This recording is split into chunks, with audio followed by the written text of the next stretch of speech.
Hoy entramos a la segunda parte o al segundo paquete que nos regala o nos presenta el evangelista Marcos de esta hermosa serie, El Siervo de Dios. Y este segundo paquete lo llamaremos pues la proclamación del siervo. Y vamos a ver en primer lugar la proclamación de las buenas nuevas en Galilea. Y allí en Marcos capítulo 1, versículo 14 y 15, vamos a ver en primer lugar que fue después del encarcelamiento de Juan. Y dice la Escritura: después que Juan fue encarcelado, Jesús vino a Galilea predicando el evangelio del reino de Dios, diciendo: el tiempo se ha cumplido y el reino de Dios se ha acercado. Arrepentíos y creed en el evangelio. Aquí Marcos no nos amplía, hermanos, todo sobre Juan el Bautista como lo hacen los otros evangelistas. Así que vamos a respetar la guía del Espíritu Santo y nos enfocaremos en esta oportunidad según lo que dice cada versículo que nos presenta Marcos. Entonces, luego del arresto de Juan, Jesús regresa a Galilea para pues ampliar su ministerio en toda esta región. Ahora, ciertamente la Biblia menciona Galilea, y Galilea era la región norte de Israel. Desde una perspectiva judía del siglo I, se le consideraba como los suburbios, como un barrio pobre. Y este barrio estaba situada lejos del centro religioso de, en este caso, Jerusalén. Ahora, el hecho de que Jesús iniciara su ministerio con todo poder en Galilea era en sí un reproche, era en sí una reprensión o una llamada de atención a la apostasía y la corrupción que existían en Jerusalén en esa época en las altas élites religiosas. En segundo lugar, vemos que Jesús es el que inicia esta proclamación, porque vemos que Jesús predicaba la verdad de las buenas nuevas de Dios acerca de sí mismo y de su reino de salvación. El método del Padre, o el método de nuestro Padre Celestial, de alcanzar el mundo del siglo I, fue por estar predicando o proclamando el Evangelio primero o por medio de nuestro Señor Jesucristo. Entonces, Jesús inicia proclamando de esta manera.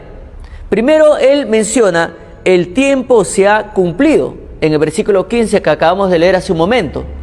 Y indica, esta palabra tiempo indica que su venida marcó el punto culminante de la historia de la salvación. Ahora, es interesante cuando analizamos la palabra tiempo, porque la palabra tiempo en griego es kairos. Y no se refiere pues al tiempo del reloj, o no se refiere al tiempo del calendario, como sí lo hace la otra palabra griega cronos. Cronos sí se refiere a lo que abarca reloj o calendario. Pero acá tiempo habla del momento fijo en la historia para que un acontecimiento ocurra. Y así lo explicó más adelante el apóstol San Pablo en Gálatas, en el capítulo 4, versículo 4. Y ahí Pablo dice: cuando vino el cumplimiento del tiempo, Dios envió a su Hijo, nacido de mujer y nacido bajo la ley, y es lo que comparte aquí el apóstol San Pablo. Ahora, el ministerio de Jesús se llevó a cabo según el programa de Dios. Y no es cualquier programa, es el programa soberano de Dios. Esta era la hora por la que el mundo pues había estado esperando durante mucho tiempo. Era el momento más importante de la historia terrenal. El Salvador, nuestro Señor Jesús, había llegado con el fin de pagar por completo la pena por el pecado y proveer así la salvación para todos desde el principio hasta el final de la historia. Entonces, Jesús inicia la proclamación anunciando que el tiempo se ha cumplido. Luego, el Señor Jesús va a mencionar que el reino de Dios se ha acercado. El reino que Jesús proclamó debería entenderse en tres dimensiones. La primera es como un reino espiritual, luego como un reino milenial y luego como un reino eterno. Aunque el presente es invisible y espiritual, un día se manifestará como un reino físico y terrenal. Entonces vamos a desmenuzarnos este reinado de Jesús en estas tres etapas. Primero vemos en su primera venida.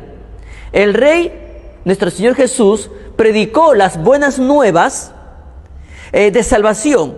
En consecuencia, estableció su reino espiritual en los corazones de todo aquel que le cree o le han creído. El reino de Cristo está avanzando incluso ahora, cuando los pecadores llegan a la fe salvadora en Él y son sacados del dominio de las tinieblas y llevados al reino gobernado por el Hijo de Dios. Seguir a Jesucristo, seguir al Señor, es buscar la expresión y el honor de su reino y su justicia. Y hoy más que nunca, en este contexto de injusticia, en este contexto donde reina más la maldad, todo aquel que ha aceptado a Cristo, todo aquel que está siguiendo a Jesucristo, debe buscar, anhelar, vivir cada día de tal manera que exprese el honor del reino del Señor y su justicia en su propia vida. Tal es el sentido espiritual e invisible del reino. La otra manera, o la segunda, pues en este caso en su segunda venida, literal. Entiéndame esto, no estamos hablando del arrebatamiento de la iglesia, sino de su segunda venida literal aquí en la tierra. Y aquí vemos que el Rey establecerá su reino en una forma visible y temporal aquí en la tierra, de acuerdo pues con lo que dice Apocalipsis capítulo 20, versículo 1 hasta el 6. Ese reino durará 1000 años, lo que se conoce como el milenio. Durante ese tiempo se cumplirán literalmente todas las promesas milenarias del Antiguo Testamento, y Jesucristo pues reinará como el Rey de Jerusalén, y todo el mundo, toda la tierra, todo el planeta estará bajo su dominio. Luego, en tercer lugar, vemos el reino milenial, y allí Dios inaugurará el reino eterno, el reino definitivo, creando nuevos cielos y nueva tierra, donde el Dios Trino reinará por los siglos de los siglos, según el libro de Apocalipsis, capítulo 22, versículo 1 hasta el 5. Pero hoy, en la actualidad, el reino consta de todos los que aceptan a Jesucristo como su Señor y Salvador personal. El Rey, nuestro Señor Jesús, gobierna y reside en los corazones de aquellos que le pertenecen, y su reino avanza un alma a la vez. Continuará este avance hasta que nuestro Señor Jesús regrese para establecer su reino terrenal, seguido por un reino eterno. Ahora, ¿cómo escapa? Y es una buena pregunta. ¿Cómo escapa un súbdito, una persona que es esclava de Satanás, y cómo puede entrar al reino de Cristo? Bueno, la respuesta de Jesús es simple y directa. La primera cosa que dice Cristo es: arrepentíos.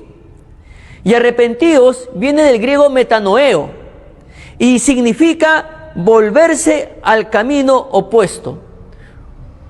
O sea, si yo iba hacia allá haciendo todo lo que es en contra o que ofendiera a Dios, pues al escuchar el Evangelio, entonces me arrepiento, doy una media vuelta y vivo una vida que glorifica a Dios. Vivo una vida que dé honor a Dios. Pero luego Jesús dice, después de arrepentiros, dice: creed en el Evangelio. Es decir, que se vuelven en fe al Señor Jesucristo, confiando total y plenamente en Él, confiando en Él y en su obra concluida de redención del pecado y de victoria sobre la muerte. Y así explicó pues el apóstol Pablo en el libro de Romanos, en el capítulo 10, versículo 9, que lo dijo en estas palabras: si confesares con tu boca que Jesús es el Señor y creyeres en tu corazón que Dios le levantó de los muertos, serás salvo. Este tipo de creencia no es una fe nebulosa, sino una aceptación de todo corazón de la persona y la obra de Jesucristo. Pues tras haber demostrado de modo concluyente su autoridad sobre Satanás en el desierto y luego de haber anticipado su victoria definitiva sobre Satanás en la cruz, Jesús proclamó este mensaje de libertad del pecado para todos los que crean en Él. Al mundo entero se le ha hecho una invitación para entrar al reino de Dios por parte del Rey mismo. Oh, mi amigo, tú que nos estás escuchando por primera vez, probablemente alguien nunca te habló de lo que hizo Cristo en la cruz del Calvario. Tal vez tú solamente lo conocías históricamente, pero te digo algo, Jesús pagó un alto precio por ti. Jesús venció a Satanás. Jesús dio su sangre por ti. Jesús pagó un alto precio por ti para que hoy tú puedas arrepentirte y creer en Él y tú puedas tener perdón de pecados y vida eterna. Yo te invito en esta mañana a que tú puedas abrir la puerta de tu corazón al Señor Jesús y decirle: Señor Jesús, me arrepiento de todos mis pecados. Me arrepiento. Y te ruego que tú entres a mi vida y seas mi único y suficiente Salvador personal. No hay otra manera. Muchas personas están buscando otros medios. Muchas personas están buscando otras formas de ganarse el perdón, de ganarse el favor de Dios. Pero Cristo nos presenta y se presenta como el único camino para hallar perdón de pecados y vida eterna. Jesucristo es el único camino para llegar al Padre. Jesucristo dice: yo soy el camino, la verdad y la vida. Nadie llega al Padre sino por mí. Jesucristo dijo: porque de tal manera amó Dios al mundo, que ha dado a su Hijo unigénito, para que todo aquel que en Él crea no se pierda, mas tenga vida eterna. La Biblia dice que el que tiene al Hijo tiene la vida, pero el que no tiene al Hijo no tiene la vida, sino que la ira de Dios está sobre él. Oh, mi amigo, Jesús te está ofreciendo el perdón de tus pecados. Jesús te está ofreciendo la vida eterna a fin de que tú decidas evitar, después de la muerte, irte al infierno.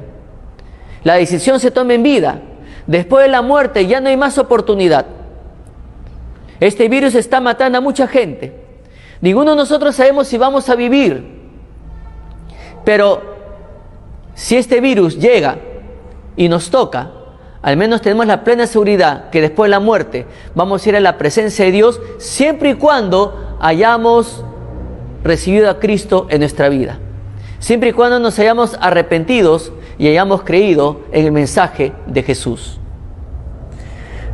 Pero luego también nos presenta que Jesús llamó a sus primeros discípulos.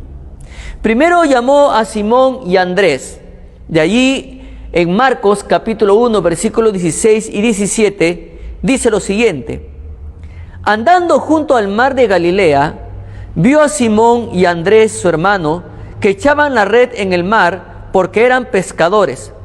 Y les dijo Jesús: venid en pos de mí y haré que seáis pescadores de hombres. Y dejando luego sus redes, le siguieron. Entonces vemos que después de pasar el día con Jesús, en este caso Andrés luego fue y halló a su hermano Simón Pedro, quien también vino a ver al Señor. Según más adelante los versículos 40 y al 42 nos menciona eso. Aunque habían pasado varios meses después de esta reunión, Jesús anduvo tras estos hermanos para llamarlos a abandonar su trabajo secular o su trabajo de pesca y seguirlo con el fin pues de participar de la obra eterna de Cristo. Y pues la Biblia comienza a describir lo que hacían ellos. Primero la Biblia dice que echaban la red en el mar. Bueno, es característico que todo pescador, después de haber preparado sus redes, las arrojen al mar. Y estas redes venían acompañadas de ciertos artículos que al arrojarlas al mar estos artículos hacían que la red descendiera a fin de que pudiera capturar la mayor cantidad, en este caso, de peces. Pero también otro detalle que nos da la Biblia es que estos hombres eran pescadores. Ellos evidentemente retomaron sus vidas normales como pescadores después del encarcelamiento de Juan el Bautista. Usted recuerde que algunos de los discípulos del Señor eran los discípulos de Juan, pero Juan, al ser encarcelado, muchos de ellos volvieron a sus rutinas anteriores. Y entonces allí Jesús les dijo, primero, venid en pos de mí. Venid en pos de mí. O sea, la declaración de Cristo era en este caso una orden, venid. No era una petición. Y esto marcaba una gran diferencia con los rabinos de la época de Cristo, quienes instruían a las personas a que siguieran sus tradiciones, en este caso legalistas, pero sin embargo Jesús ordenó a estos pescadores galileos que lo siguieran. Y Jesús lo hizo con gran autoridad, un poder que ningún escriba o fariseo poseía. Ahora, las implicaciones de esta orden eran pues totalmente radicales e inconfundibles, porque estos hombres abandonaron todo, incluso sus profesiones como pescadores, y siguieron a Jesús. Este era pues un mandato único, un mandato que no era negociable, un mandato que abarcaba todo, un mandato que provenía del rey para sus primeros súbditos o discípulos elegidos. Entonces Jesús le dice, primero, venid en pos de mí. Ahora, mis hermanos, ¿cuántas veces el Señor te ha dicho, ven en pos de mí?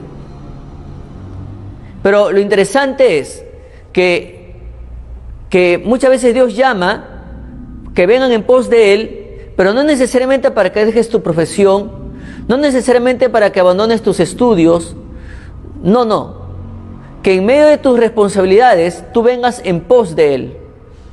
Pero también hay otro llamamiento donde Dios sí llama a personas para que le sirvan a tiempo completo.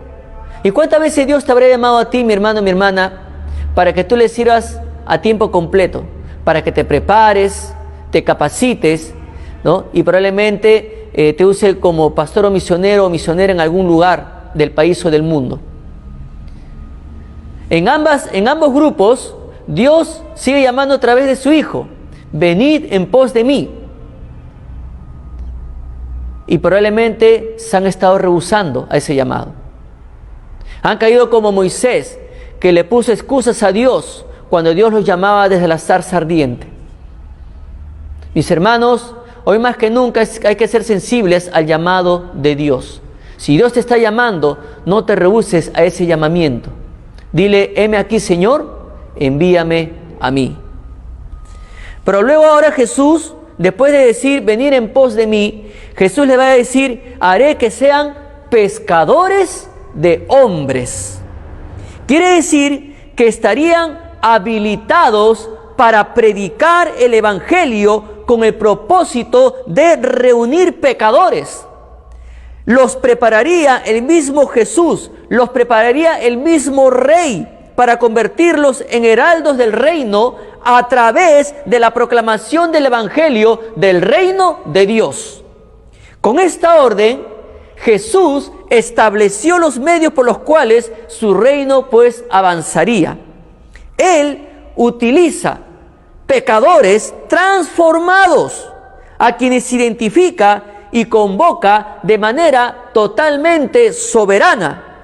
Tal autoridad absoluta detrás de estas convocaciones pertenece única y exclusivamente al Rey mesiánico, quien posee el derecho totalmente divino de exigir y ganar este tipo de lealtad. Nosotros, mis hermanos, no debemos rehusarnos a ser los instrumentos que el Señor Jesús quiere usar, desea usar para seguir extendiendo su reino, para que nosotros, que hemos sido perdonados nuestros pecados, que hemos pasado de muerte a vida, que hemos pasado de tinieblas a luz. Ahora, vayamos a diferentes lugares y proclamemos el Evangelio del Reino. Hoy, como mencioné el domingo pasado, hoy en este contexto tenemos una gran oportunidad de poder compartir el Evangelio a través de las redes sociales. Entonces, ¿qué hicieron estos hombres? ¿Qué hicieron estos pescadores? ¿Qué hicieron ellos después que Jesús les dijo, venid en pos de mí y haré que sean pescadores de hombres? ¿Qué hicieron estos hombres? Pues la Biblia dice que dejando las redes, le siguieron. Aunque no era nada fácil, pues, manejar a estos rudos pescadores, no hubo, pues, resistencia. En ellos no hubo duda, en ellos no hubo vacilación de su parte, sino que al instante lo dejaron todo para seguir a Jesús. Y la respuesta que dieron demuestra tanto la autoridad del Señor como el poder que actúa en quienes Él llama para que le respondan. Ahora, como mencioné hace un momento, ¿cuántas veces el Señor te dijo, ven en pos de mí? ¿Cuántas veces el Señor te ha llamado, mi hermano, mi hermana? Y repito, no para que dejes tu trabajo, no para que dejes tu universidad, no para que dejes tus proyectos. Porque hay muchos hermanos que en medio de sus profesiones, en medio de sus carreras, en medio de sus negocios, en medio de todo lo que hacen, ellos han sido sensibles a ese llamado que dice, ven en pos de mí. Como también ha habido hombres y mujeres que recibieron un llamado especial para servir a Jesús a tiempo completo, y ellos no se rehusaron a decir, heme aquí, Señor, envíame a mí.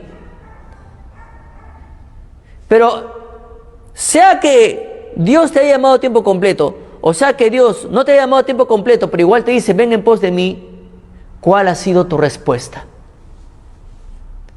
¿Cuál ha sido tu respuesta, mi hermano, mi hermana? Aquí Jesús está mostrando su autoridad y está mostrando cómo Él actúa en quienes Él llama y sobre todo a aquellos que le responden, heme aquí, Señor, aquí estoy para servirte. Otras dos personas que Jesús llamó fueron Jacobo y Juan. Y vemos aquí en el capítulo 1, versículo 19 y 20, que dice lo siguiente: pasando de allí un poco más adelante, vio a Jacobo, hijo de Zebedeo, y a Juan su hermano, también ellos en la barca que remendaban las redes, y luego los llamó, y dejando a su padre Zebedeo en la barca con los jornaleros, le siguieron.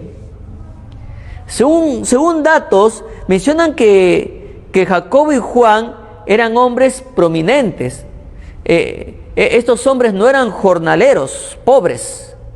Los hijos de Zebedeo, en cualquier cosa, en este caso, destacaban. Era gente muy trabajadora. Se ve que no eran flojos. Se ven que no eran, pues, indecisos. Es más, se habían ganado el sobrenombre de hijos del trueno. Ahí el dato que nos da en Marcos capítulo 3 versículo 17, que más adelante lo vamos a estudiar. Pero vemos que estos hombres tenían una visión empresarial.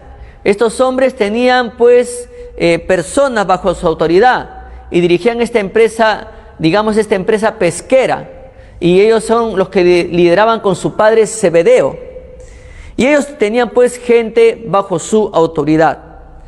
Y bueno, y como líderes de esta empresa, no podían ni pestañear un momento, no podían bajar la guardia, tenían que observar, supervisar a su personal, que nadie esté ahí haciendo hora. Ellos tenían que mover a todos, y ellos también tenían que moverse.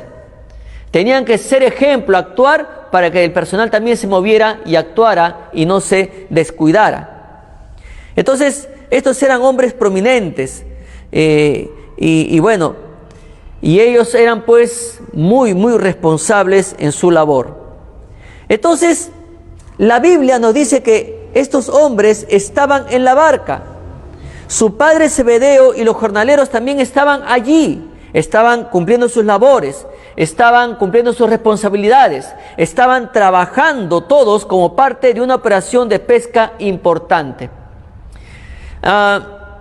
Algo muy interesante, algo que hay que observar: Dios no trabaja con flojos, Dios no llama a ociosos, Dios no llama a vagos.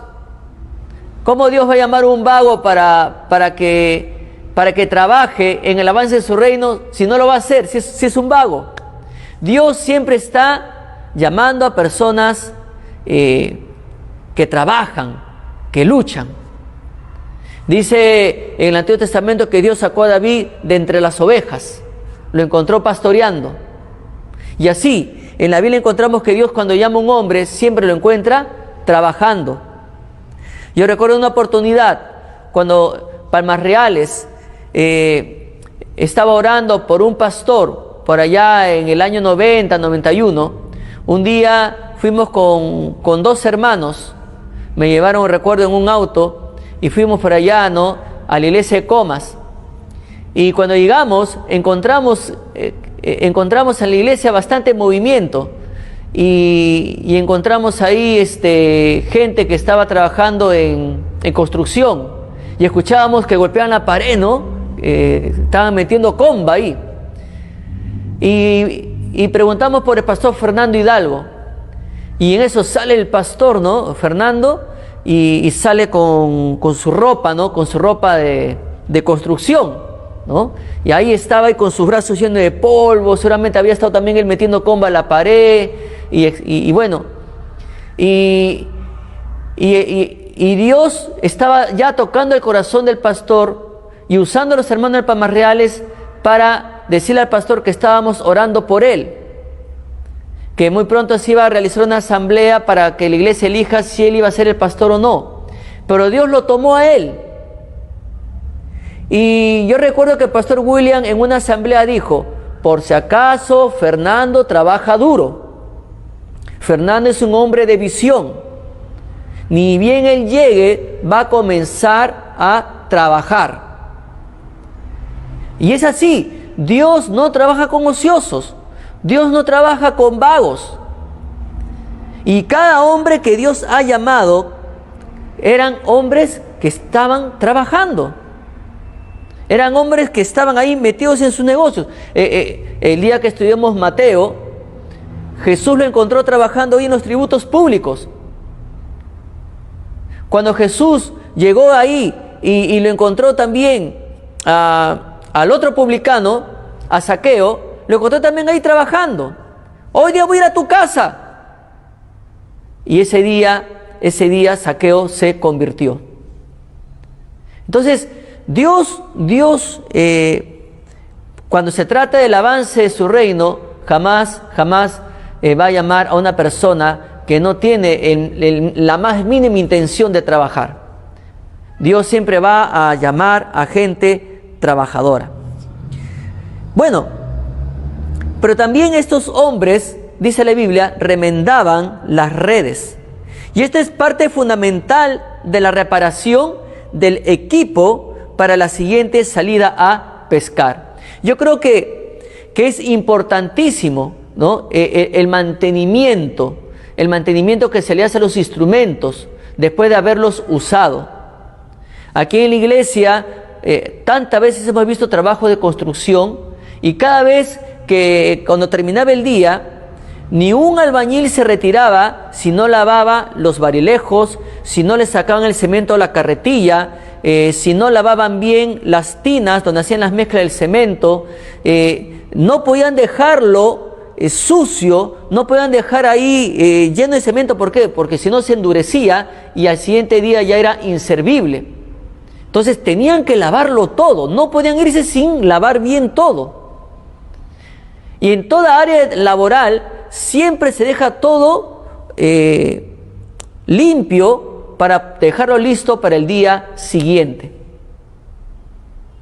Y acá en este caso, una de las cosas que ellos debían dejar listo era dejar en óptimas condiciones las redes para que estén listas para salir a laborar al día siguiente. Y como Jacobo y Juan y su padre Zebedeo eran totalmente responsables, no iban a permitir que las redes sus jornaleros la dejen ahí tiradas, descuidadas, enredadas. No. Ellos tenían que supervisar que todo quede listo para que al día siguiente salgan de frente a laborar, a pescar. Este es un llamado para todos nosotros los que ya tenemos a Cristo. Mis hermanos, muchas veces la gente dice, ay, quiero ganar un alma, pero voy a llamarlo al pastor para que lo gane. Ay, quisiera que le prediquen a mis vecinos. Voy a llamarlo al hermano Jonathan para que les predique. Voy a llamarlo al hermano Fabián para que predique a mis compañeros de universidad. Voy a llamar al pastor Martín para que predique a cierto grupo de personas. No, mis hermanos. Es responsabilidad de cada creyente estar listo. Cada creyente tiene que remendar sus redes. ¿Y cuántas veces se les invita a capacitarse? Ahora en junio vamos a aperturar nuevamente la Escuela Bíblica Kairos. Y vamos a aperturarla en marzo. Pero por motivo de salud, por las cosas que se presentaron, ya nuestro hermano Jonathan, el pastor, necesitan recuperarse bien. Entonces vamos a aperturarlo en junio.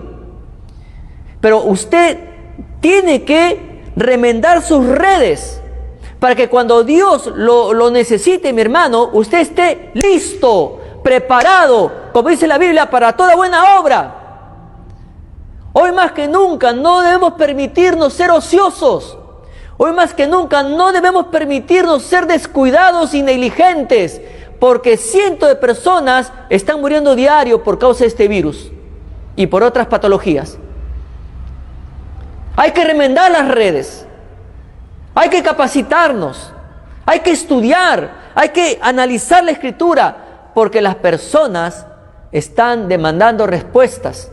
Las personas te van a preguntar, las personas te van a indagar sobre qué respuesta tiene Dios por todo lo que está aconteciendo. Ahorita hay dolor, ahorita hay tristeza, ahorita hay incertidumbre. La gente necesita el mensaje de Dios y tú eres el instrumento que Dios ha salvado para que seas portador de ese mensaje. Entonces tú tienes que remendar tus redes, mi hermano, mi hermana. No esperar que todo lo haga el pastor, no esperar que todo lo haga Jonathan, no esperar que todo lo haga Fabián, no esperar que todo lo haga el pastor Roldán, no esperar que todo lo haga el pastor Martín. Tú también, ante Dios eres responsable. Y dice luego que ellos estaban en la barca remendando las redes cuando Jesús los llama. ¿Qué hicieron ellos? Dejaron a su padre.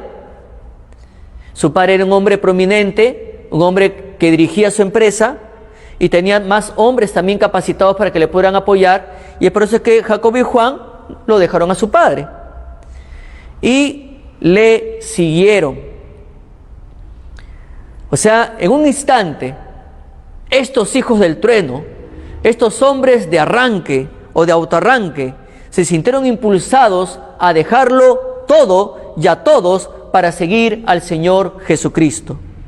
La respuesta pues que estos hombres dieron podría parecer impactante desde una perspectiva humana, pero desde un punto de vista divino no es sorprendente para nada, porque así se lo explicó Jesús a sus discípulos más adelante, porque el evangelista Juan, en el capítulo 15, versículo 16, él escribió lo que Jesús había mencionado, y Jesús dijo lo siguiente: no me elegisteis vosotros a mí, sino que yo os elegí a vosotros y os he puesto para que vayáis y llevéis fruto y vuestro fruto permanezca, para que todo lo que pidiereis al Padre en mi nombre, Él os lo dé.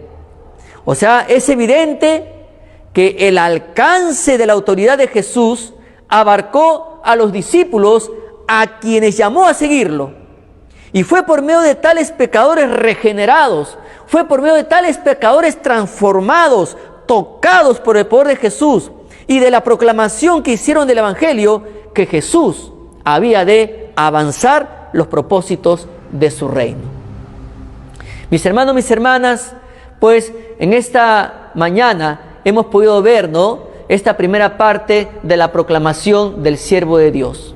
Si bien es cierto, la proclamación la inició el rey, pero también el rey llamó a hombres para que también juntamente con él extendieran el mensaje de este reino. Y el mensaje no ha cesado, la proclamación no ha cesado, porque usted y yo también tenemos que continuar proclamando el mensaje del reino del Señor.